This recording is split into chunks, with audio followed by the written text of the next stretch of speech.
Uyu munsi tugiye kurebera hamwe uburyo butanu bwo kubaho neza utanduranyije n'abantu biguturutseho.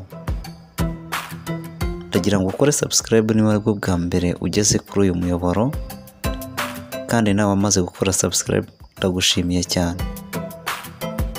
Ubwa mbere, irinde bambwiye cyangwa ngo numvise. Aya magambo ateranya inshuti n'abavandimwe bitari bikwiye.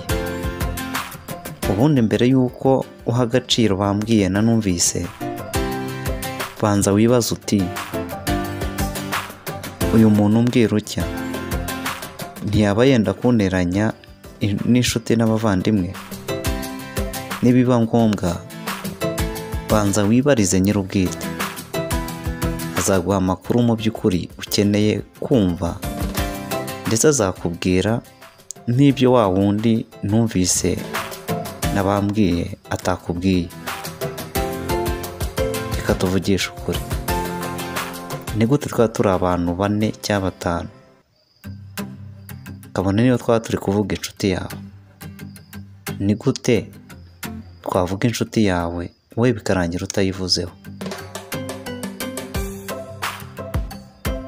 Ushaka gusanga wowe uwo wakubwiye ngo bambwiye na numvise ari we wakuvuze cyane kurenza abandi. Ese urumva ukwiriye guha agaciro bambwiye na numvise? Banza ushishoze, ejo bitazaguteranya n'abavandimwe ugasanga muhuye n'ikibazo, ukaba wakanduranya biturutse kuri iyo nshuti mbi, cyangwa se biturutse kuri uwo muntu wagiye akwirakwiza numvise, kubera ko nawe utabihaye agaciro bikarangira bikugizeho ingaruka. Icya kabiri, ntukizere inshuti bikabije hahandi wumva ko uyizi neza bihagije. Uriya inshuti iratungurana cyane, aho ishobora gukora ikintu utakekaga ko yakora.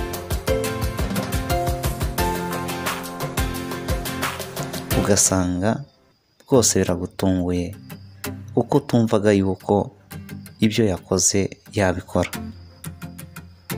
Ujye ugira amakenga mu kwizera kwawe n'uburyo wizeramo inshuti yawe. Ugomba gusesengura uko wizera inshuti zawe, ntuzazizere bikabije hahandi ishobora kugutungura ukumva ko umutima wawe ushengutse. Icya gatatu, uzirinda hari abantu benshi bavuga amagambo atakubaka.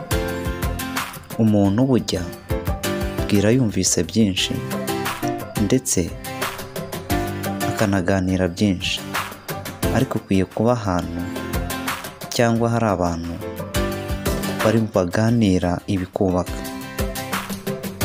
Igihe uzabona bavuga ibintu bitakubaka ahubwo bishobora kugusenya, bishobora kwangiza indangagaciro zawe, ukazakuremo akawe karenge wiruke kibuno amaguru. Uzakuremo akawe karenge bwose uvemo wigendere. Uzaba wirinze ndetse unarinze agaciro kawe. Icya kane, uzirinde kubwira nabi umuntu ukwendereje. Niba umuntu yifashe akagutuka cyangwa se akaba ari akandi kantu gatoya kakwisobye, bikaba ngombwa yuko akubwira nabi ndetse akaba yakubwira amagambo agukomeretsa, uzirinde kuba wamusubiza, ahubwo uzamureke avuge. Umunsi azaba yumva yihagije cyangwa se yumva avuze bihagije kandi utamushubije, nawe ubwe azatangira gutekereza impamvu utarimo umusubiza, ahubwo nibwo azumva ububwa bwe aho bugarukira.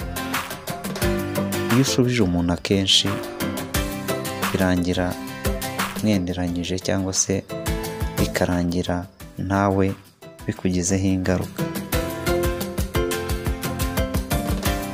Icya gatanu, uzirinde kuba inshuti n'umuntu ugira amahane cyangwa se ukunda kwanduranya.